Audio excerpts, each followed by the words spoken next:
प्रयोग गर्यो नि।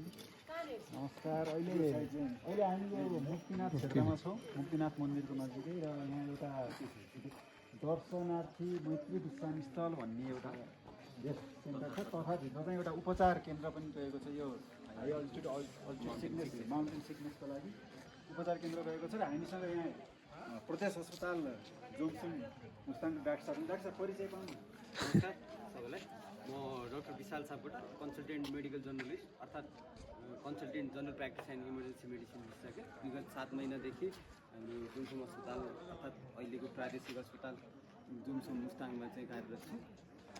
डाक्टर साहब, हजुर चाहिँ यो प्रदेश अस्पताल मुस्ताङमा जोङसुङमा बसेर काम गरिरहँदा यहाँ पनि अझ आइराख्नु, खास गरी यो अल्टिट्युड सिकनेस, ब्रेक लाग्ने समस्या कस्तो तीर्थयात्रीहरूलाई, कस्तो पर्यटकहरूलाई चाहिँ देखिन्छ?